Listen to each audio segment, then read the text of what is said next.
evening. Good evening. Good evening. Testing 1 2. Good evening. Good evening.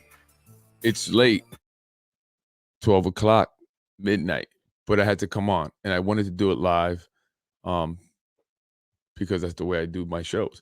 But anyway, good evening. Welcome to Basement Politics, late edition. I just want to get on and talk about this evening's council meeting. It was quite eventful. In case you didn't get to see it this evening, you can go on to the Facebook page and watch the entire meeting. I'm going to show some of it here in a little bit. But I wanted to come on and just discuss it because it's very important. A lot of people were very passionate about it. A lot of people were very angry tonight. It didn't turn out the way people had hoped. If you don't already know, the vote to overturn the veto, the mayor's veto to override it, was defeated 4-3. To many surprise, Councilwoman Tasha Diaz voted no. I spoke with Councilwoman Tasha Diaz a bit after the meeting, and she gave her reasons for saying or for voting no. And her reasons were that the ordinance did nothing to address a large segment of the population here in Yonkers. Councilwoman Shanae Williams, who voted yes, disagreed and said that the ordinance, the affordable housing ordinance, was not for low income housing or those who were living in low income housing. I guess Councilwoman Tasha Diaz, she wants to see more people included in this ordinance. She believes that the affordable housing ordinance still limits a certain segment of the population from being able to afford the rents in these affordable housing, even though they are affordable housing, and rightly so. But I guess the argument was that that's two separate topics. I guess two separate things, right? You have low income and you have affordable housing. Two very separate, two different things. Affordable housing is for individuals who have an income but don't make enough to pay market rate rents. That income can be anywhere from $40,000 a year to $100,000 a year, and that's based off what's called Westchester AMI, average medium income, and they take the average income, and that's what they base it at. But it's all of Westchester, not just Yonkers. And the argument that some of the council members are saying is that why are we using a Westchester AMI if Yonkers is very much different than the majority of the cities or towns surrounding it, located in Westchester, such as Scarsdale, Tuckahoe, Bronxville, Hastings, Dobbs Ferry, Larchmont, Mamaroneck, White Plains. These more affluent areas, people who live in these communities earn well over $100,000 a year. The taxes in these towns are extremely high, so you have to be earning a high income to live there. And somehow Yonkers gets grouped in with the rest of Westchester, and it's not fair to the people of Yonkers. According to statistics in the Yonkers public schools, 80% of the students live at or below the poverty line. You look at that and you can see the population or the income or the financial status of many of the people who live in Yonkers. So to compare them to people, or to have to, group them in with people who live in Scarsdale, where you can't buy anything there for less than $1 million, is not fair. I've spoken to some elected officials, one particular a legislator, Westchester County legislator, who explained to me that it was better to use the Westchester AMI because that number was derived by the federal government. Whereas if it were to be changed to a Yonkers AMI, then it would be at the mercy of whoever was elected, and then it could fall into, I guess, the hands of the wrong people, right? And they could use that in a way to benefit the developers ultimately in the end, right? I don't know.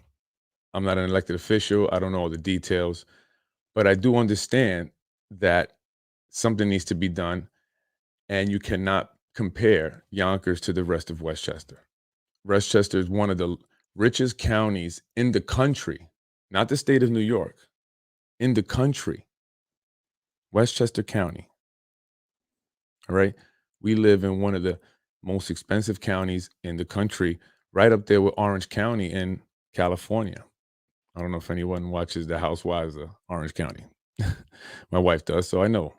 But so to compare Yonkers to the rest of Westchester, it just does Yonkers an injustice, and we have the problem that we at now, right? So when they looking at this Westchester MI to determine what affordable housing rents are going to be, it causes that income level to be higher, right, than what people are truly making in Yonkers. So they can't afford to live in these affordable housing units, even though they're working, even though they're making, you know, 40, $50,000 a year. They still can't get into the apartments. They still can't get into the waterfront apartments, right? So I don't know. I mean, I understand both sides. I do really understand what Councilwoman Tasha Diaz was saying. I mean, there are a lot of people that need housing, and there are a lot of people that need housing that aren't making even $20,000 a year, right? And I also agree that many of the housing we have now need to be renovated, need to be improved, need to be updated. We have a lot of buildings now, but we also do need more. We need more affordable housing, not just market rate developments and not just increasing the ordinance to 20%. That's a start, and that's just one tool, I guess, or one strategy or one way to kind of address the problem. But we need more affordable housing developments, complete buildings. I like Shanae Williams when she said she wanted to see mixed income developments. I think that's great. I think that's great. I think that allows for people to, really get to know different people, and experience different things, and just makes for more diversity, instead of just kind of saying, okay, you're low income, you have to be here, you all have to be together, and we don't want to hear nothing from you guys. Stay quiet. Right? Seems like that's what they want to do more so than kind of really breed diversity and also help improve the lives of those who are living at the poverty line or below. Right? I think that when you surround yourself with different people, that also helps you improve yourself. I think that was one benefit for me in my life, being around other people who had other experiences, people who were at higher income levels who can show me things that I've never seen before. Um, so I love that idea, and I want to, say thank you to Councilwoman Shanae Williams for fighting for the people. Uh, you know, Now Councilwoman Tasha Diaz, look, I see her out there. I see her in the community. Her constituents are very much in need. She does represent a district, that's I would say at the poverty, majority of the people there are probably living at the poverty or below poverty line. Um, I'm not sure why she would not want to see the ordinance increased. It's a start. I'm not sure why she made it appear that she was for it and that she did not vote for it. I don't know. Maybe I misunderstood what she said. So, Tasha, Councilwoman Tasha Diaz, I would love again extend another invitation on the show. I would love to have you on so we can kind of clear that up. I think a lot of people would love to understand why it is that you changed your mind. People felt that all you had to do was just do what you guys did back in June,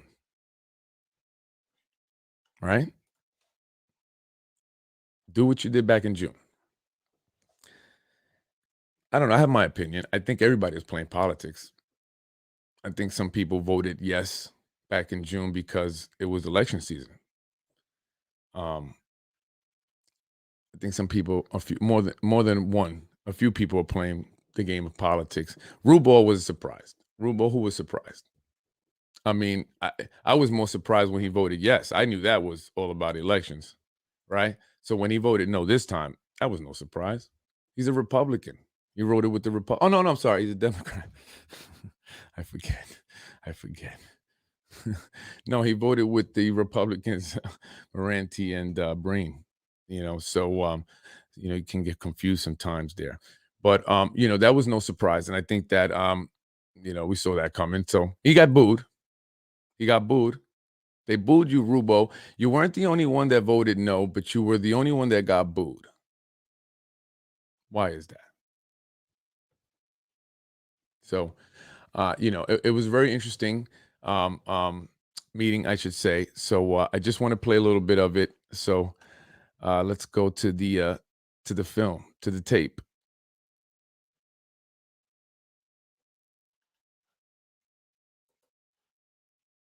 I think that it's important that we stand by our actions. As we have seen, we've had speakers this evening, we've had speakers at the last meeting, and we've had speakers beforehand. Affordable housing is a fundamental human right. We not only do we say that, we have to back it up with our actions. Yonkers is not unique. There's an affordable housing crisis, not just in this city, in New York State, Westchester County. We have ample information. This law that we voted on 5-2. What a lot of people may not realize is that Mike Cater, City Council President Mike Cater, actually drafted the new city housing, affordable housing ordinance. He was the first one to draft it. So, and then it was passed over to Shanae Williams, where she made some revisions, and then it was presented. And then Tasha Diaz was supporting it from the beginning, right? I think she was a bit upset because she wasn't at the revision process. I don't know. Again, I would love to have her come on and have some clarity. So let's go to some of the comments. Tasha knows she's sold out and was trying to yell her position. No one believes her. They used her, and when they are done, they will throw her out like trash. I mean, it is disappointing, and it does make you ask, why? Why? So again, I would love for Councilwoman Tasha Diaz to come on the show. Let's have some clarity. Again, speak to to folks, the residents. Many people are mad, although she did get applause. She did get applause. Maybe people misunderstood what she was saying. Again, Carolyn, thank you. Good evening. How does a city councilwoman that lives in affordable housing vote no to increase in affordable housing? Well, her argument was that she's not just she's fighting for her constituents.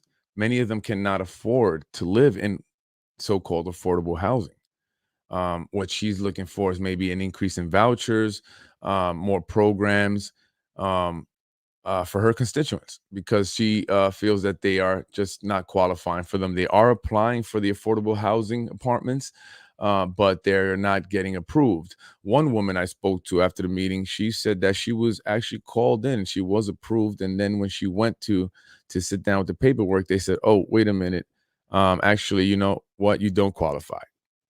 So I don't know what the details of that. It's just relaying what I was told, or the story that I was told by this woman. You know, I, I don't know. I really don't know the story there. I think the most upsetting part is that the administrator manipulates people to get what they want. They gave her that narrative.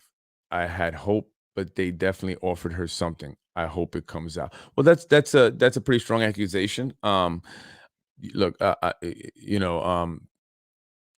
it's strange. It's very strange.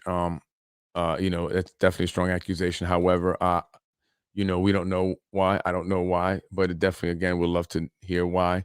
I think that people are upset, and I think that Councilwoman Tasha Diaz should speak to the people, should let the people know why because her vote did not just affect her district, right? Her vote affected people all across the city of Yonkers who are in need of affordable housing. So I think that some explanation is owed as to why her vote changed, right?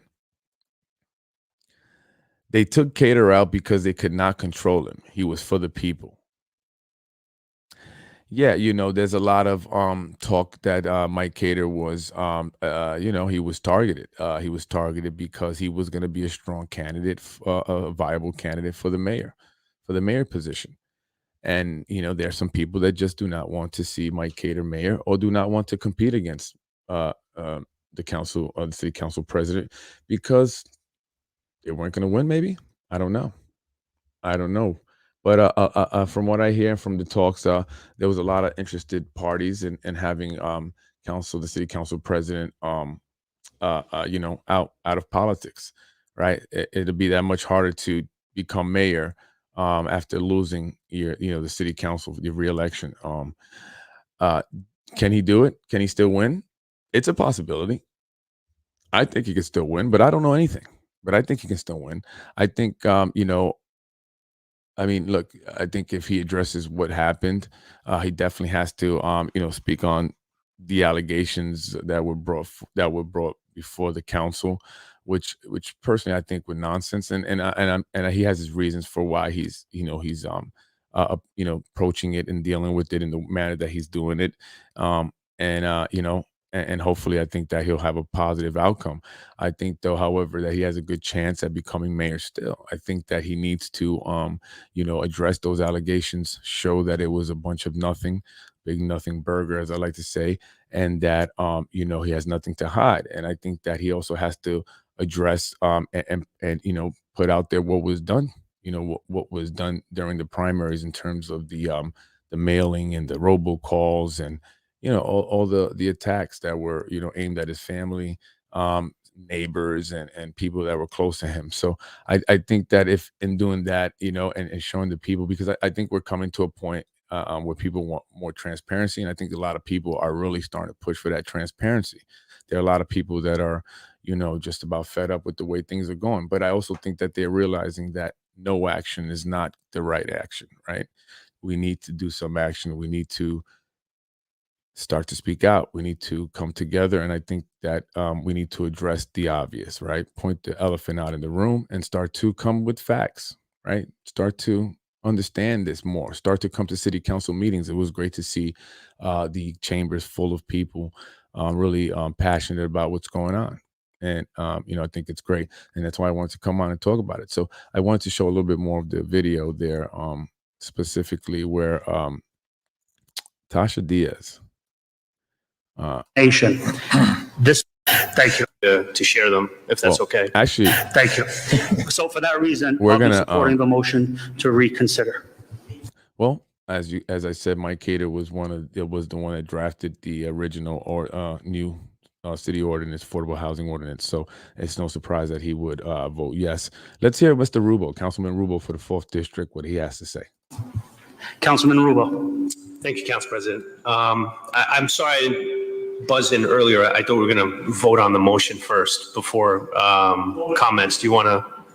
Procedure that way, Councilman Rubo. There's a motion to reconsider. I open up the floor as I always do. Sure. And then if this motion to reconsider passes, then there'll be a second vote. If this motion to reconsider doesn't pass, then the second vote is Right. not I just thought we were going to vote on the motion first, but I'm okay. As long as you're okay with me giving my comments now, I'm let's more go. than happy to Give the share comments. them, if that's okay. Yes. the comments on the motion to reconsider. Correct, yeah.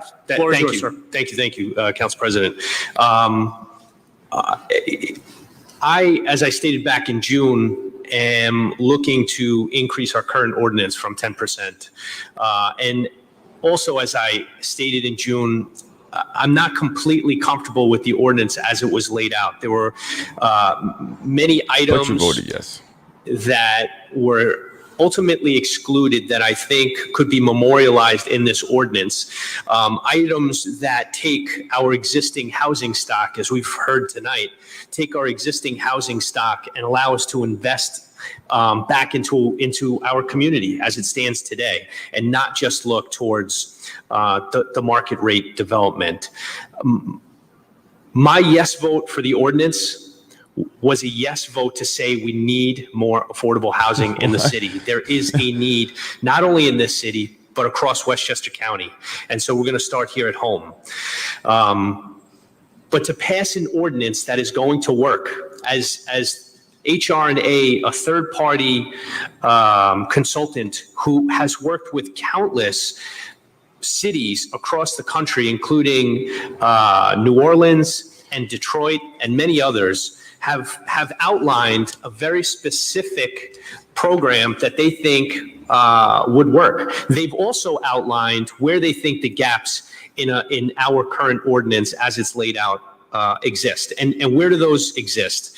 By doing 20% and not having a commitment from the IDA to be able to increase the tax abatements for. Now, I wanted to stop it here because I want you to listen to this very carefully. Listen to this part and listen to what he says here.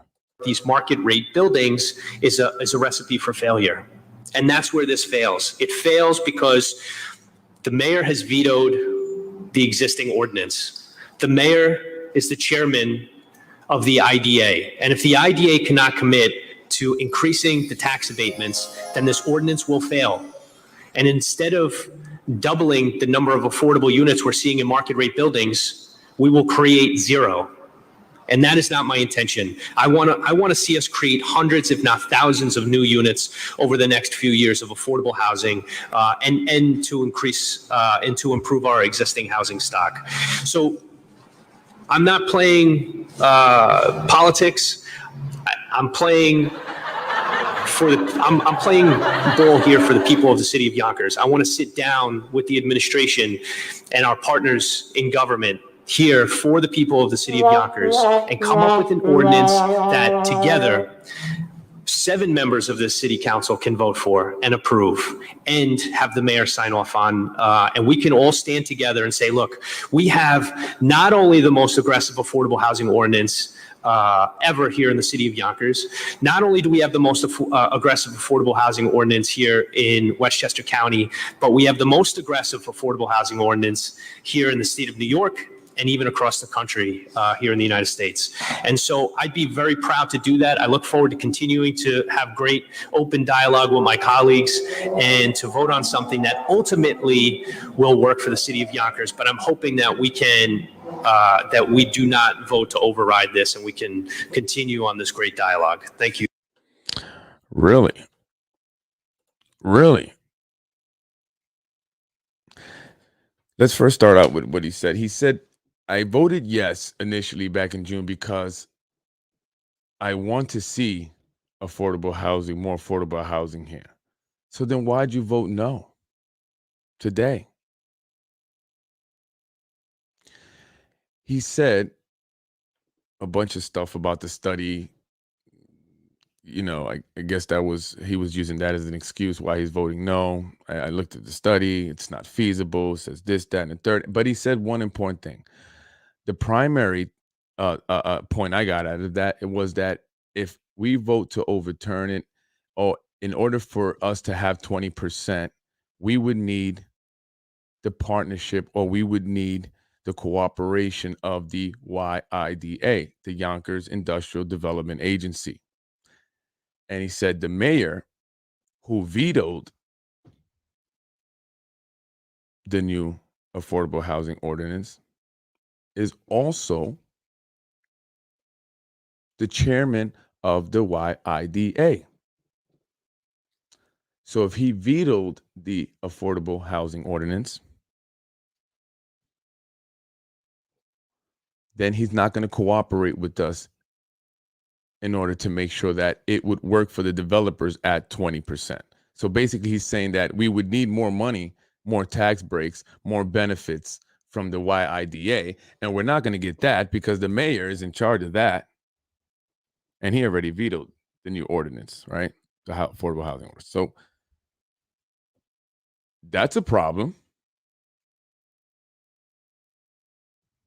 I don't know.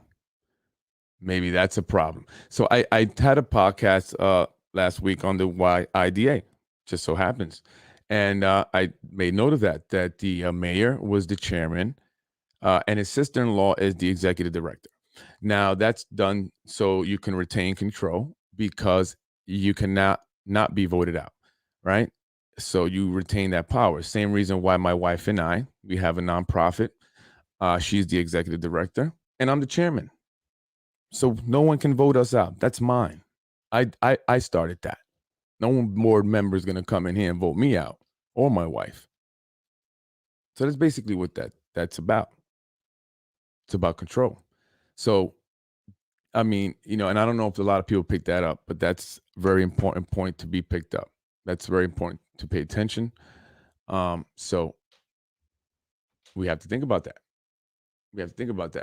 So anyway, it was no surprise. Mr. Rubo, Councilman Rubo, no surprise. We knew that he never wanted it. It was all just fluff for the elections. Anyone who thought different, I don't know why. So his true colors now are being shown. And I'm not really being hard on Rubo. It's not personal. Let me just say this. It's not personal with any single one of the elected officials, candidates, or whoever. It's not personal. I'm just saying what it is.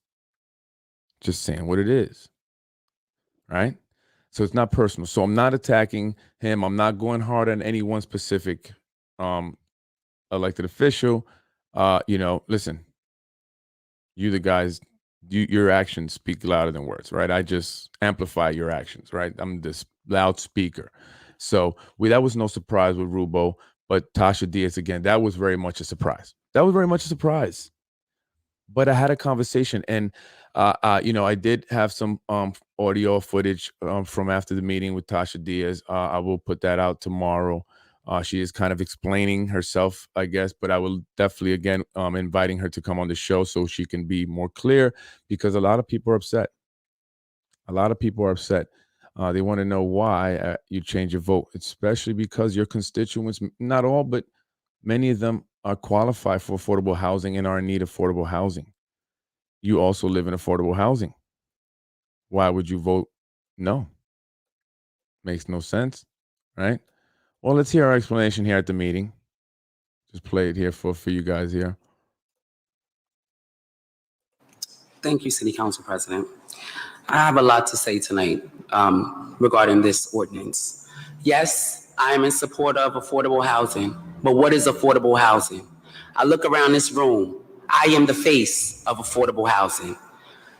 Okay, when this ordinance was put into place, I never got a seat at the table to speak for the people that I represent, the people that are here today that said that they are living in conditions that need to be fixed. So while we're looking to bring in developers, we are not revitalizing and fixing what we have here in the city. This is why we are losing the people that were born and raised in this city. Because why? They are being counted out. This is a problem. This ordinance was smoke and mirrors. I don't play party politics and I don't play politics at all. I play to bat for the people that I represent. And this ordinance, the people that I represent on Carroll Avenue, on Bruce, on Saratoga will be left out of this ordinance. So with that being said, if everybody in this room has a heart to say we are leaving people behind, they will reconsider making sure that this ordinance is inclusive. When I say inclusive, we have forgotten our veterans. We have forgotten our seniors, the people that I visit on a weekly basis. We have forgotten single mothers. We've forgotten those people. Why are they left behind? That is the question we should be asking. And this ordinance leaves this behind. And when I got voted in, I promised the people that sat there and voted for me that I will fight to make sure that everything that they want and they need will be brought to them. And it does not include them in this ordinance. This ordinance needs to be redone and needs to be relooked, and they need to go out into the community and listen to the voices. The voices that spoke here today that need more Section 8 vouchers to be able to get into this quote unquote affordable housing that you have proposed here. Okay, we need to increase the value of our affordable housing. And that is not introduced into this ordinance. So that, with that being said, we need to vote on this tonight and wait to make sure that everybody's voice is being heard, because it's not being heard in this ordinance that is sitting in front of me today. Thank you, Council. Well, very impassioned speech. I would say that. Very passionate, very impassioned. What do you think? What do you think?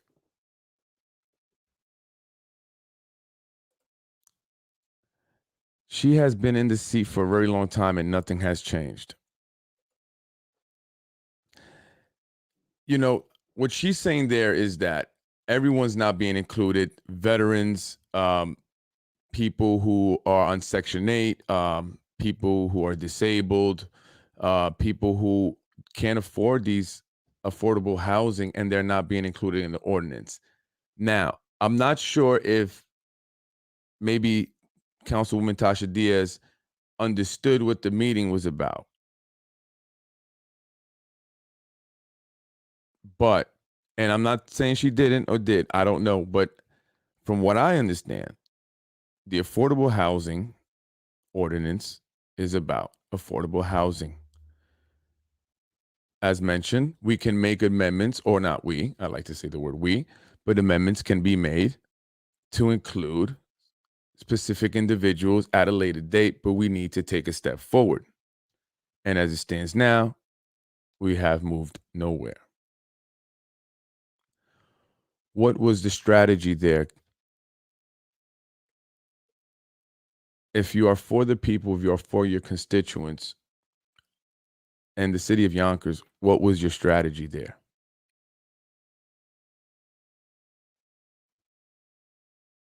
I mean, she did receive some applause. I'd heard some claps. I'm not sure, again, if the people who were there understood fully, or maybe they were not there for affordable housing. They were there for more higher Section 8 vouchers or other issues that concern them that are important, but not what tonight was about. So, I mean, again, I would love to talk to Councilwoman Tasha Diaz. Please come to me, come to my show. We've had good talks. Don't go anywhere else first. Come to me. I see those guys out there rushing and doing their shows. I got it. Flattery. I'm flattered. Imitation is the best form of flattery, right? Is that how they say it? Anyway, come to my show, please. I would love to speak with you. I keep it fair. I'm not biased. I'm not going to charge you. I don't charge. It's free. And let's talk. The people want to know, why did you change your vote? You killed it. You killed it. People upset. It was a step forward. I want to play Shanae Williams. Actually, not Shanae. It was, I'm sorry, Corazon Pineda. You know what? I'm going to give you some props, Corazon. Mi corazón. I'm going to give you some props. I love what you said. Very, very uniting. So I want to play it. Regardless of the outcome of today's motion, to make sure that we center ourselves and continue the conversation as to where do we go from here? Where do we go from 10% to getting to that number that we're all comfortable with? And that is my commitment to the city of Yonkers. Oh, sorry. Hold affordable and wait. Thank you, Sorry. Thank you, Councilwoman Diaz. Majority Leader Pineda Isaac. Thank you, Mr. Council President. I think it's important for us to, regardless of the outcome of today's motion, to make sure that we center ourselves and continue the conversation as to where do we go from here? Where do we go from 10% to getting to that number that we're all comfortable with? And that is my commitment to the city of Yonkers. That is my commitment to the people that we represent, to say that, you know, maybe in this moment, the council doesn't agree, but that we're going to get to a place where we're going to continue to fight for, to include more affordable housing set aside in our ordinance, to make sure that we hold developers accountable to do more for the city that they want to develop in. yeah. And in I like to see addition to that, to do supplemental programs that that includes so many different other groups of people, income levels, different categories. So I think it's important for us to not lose Councilwoman sight Tasha Diaz nodding her head. of the full picture, to know that, you know, we can pass an ordinance that that includes more units, that includes the set aside, but also do programs that help the people of Yonkers that might not fall within the ordinance. But I think that whatever happens today, we have to remember that as a body, it is still our responsibility to come together, to come to some agreement, so that we can move forward and pass something that people are excited about, are happy about, and understand that we care about moving this forward. And we might not be where we started at the original proposal, but that we are committed to doing more. And that's my commitment today. So I like what she had to say. Very political, but it was good. It was very uniting. You know, she's basically saying, you know, listen, you know, we definitely want to include the individuals that Councilwoman Tasha Diaz spoke about. We cannot forget about them, and we want to make sure that we work at some point to include everyone in the city of Yonkers. You know, but you know, we definitely want to take a step forward, and we definitely want to get to an agreement where people can be happy, and then we can, you know, from there. Only continue going up. It's only up from there. And I like that. Councilwoman Pineda Isaac, you see, I give you props. It's not personal. So I like that. I think you were very well spoken. I think you spoke the best, actually, out of no diss to anybody else, but I like what you actually said. I like your message. And I like to hear more things like that. I think it was great. So kudos, Councilwoman Pineda Isaac. Good job. It was great. And now I want to get to some more exciting stuff. Some of the exciting stuff that that took place tonight at the council meeting. Bear with me here.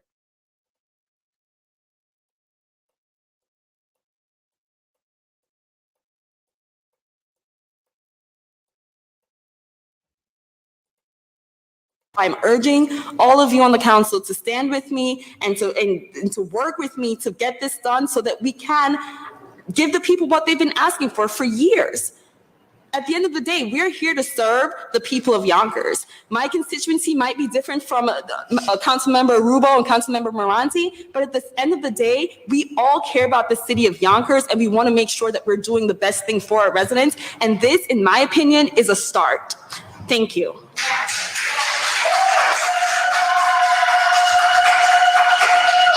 Thank you, Did you hear that in the background? Councilwoman Williams. Councilwoman Diaz. Yes, I disagree with what was just stated, for the simple fact that she just admitted that you could apply all you want. We have people that sat here and said they applied. They haven't gotten a call back. Like I said, political games that are being played. You can apply all you want. Are they getting the call back? No, they're not. Okay, you said 20% of 100 units. What if they don't build 100? What if they want to stop at 80? So what, they don't get part of that 20%? There's a lot of things that need to be retweaked and relooked into this ordinance. And as I stated, if you want to know the facts about Section 8 and HUD housing, yes, I do know it's two different things, but you can come to my office and I can school you about it after this, because I am the face of it. So it's nothing that you can sit here and tell me about Section 8, HUD, REAP programs, the LOVE program, anything. There's nothing that you can tell me that I don't already know. My landlord is 81 years old, and he taught me everything that I know when it comes to housing. I was raised in housing. I don't think you were. I went to Yonkers Public Schools. I don't think you did. We can go on all night with this, honey, but we're going to leave it where it is. Let's vote on this. Let's get it popping. Let's vote on this. Let's vote on it. Because we could go back and forth.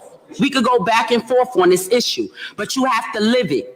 If you can sit here and tell me you lived it. Don't talk it, because I lived you it. You can't. I lived it. So I know. She know. Thank you. She know. She definitely know. Now that was very interesting. That was very, very, very interesting. And I thought it was going to get popping at one point. I think I saw Councilman Rubo, underneath the desk. Didn't get that, though. Didn't get that on film. Just kidding. But no, I thought it was going to get even more crazy. Very passionate. Not sure why she got that, emotional about it. Again, I love to talk to her on my show, and we can talk all about it. But as you can see there, I think, again, I'm not sure if Councilwoman Tasha Diaz, and I'm not against what she is saying. I'm actually for what she's saying. I agree with what she's saying. However, I also understand that it's two different things, and that meeting was for affordable housing. And what she was bringing up was for another day. Something that's important that also needs to be addressed, but for another day. And I think that I'm not sure if it was the confusion. She was confused. Maybe that's why she voted no, or there were other reasons why she voted no. I don't know. But again, I'll have to talk with her. I'd love to have her on the show. But that was the most exciting part of it. I mean, it was crazy. And I don't know. I don't know what to say about that. That was crazy.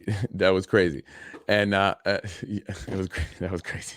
I want to say a lot more. I'm just holding myself back. Really, I do. But no, as you can see, it was defeated 4-3.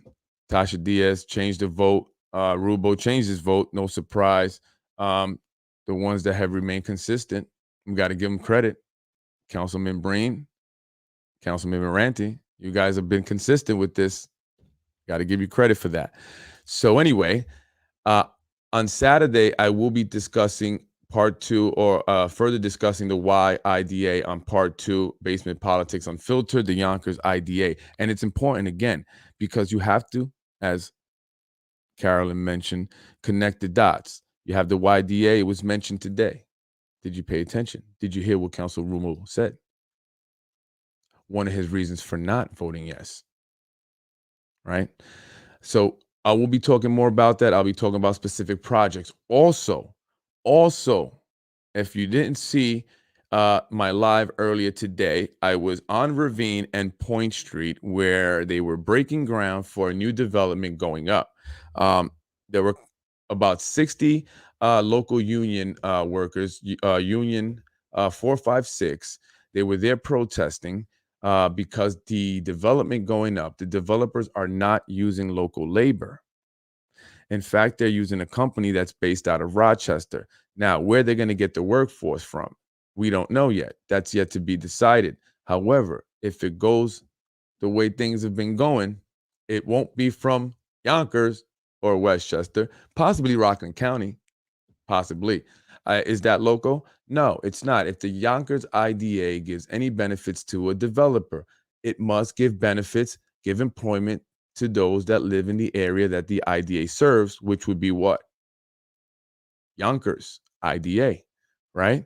So why are workforce coming from Rockland County or anywhere outside of Yonkers? We're going to find out more about that, because I will be speaking to some of the members of Union 456.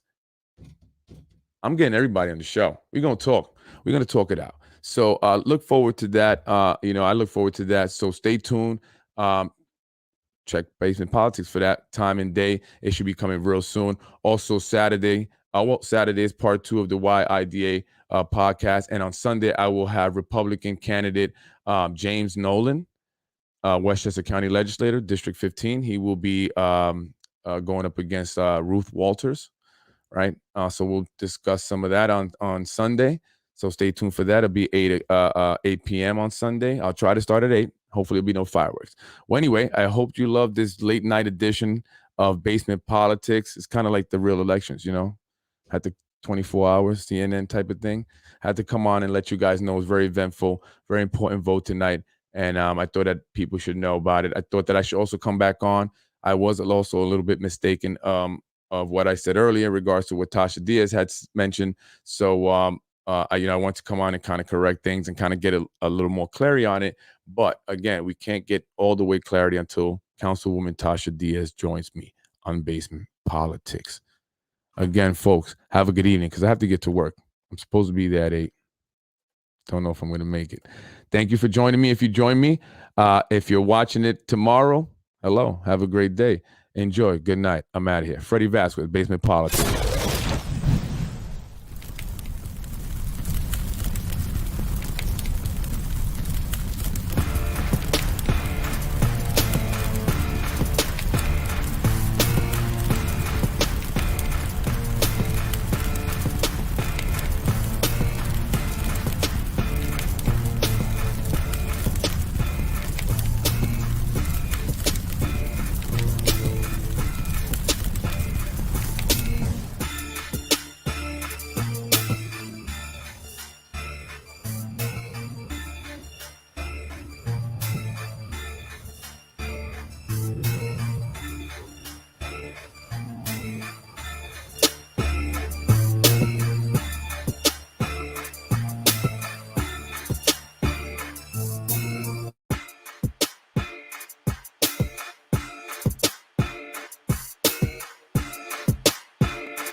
You're watching Basement Politics with my dad, Freddie Vasquez.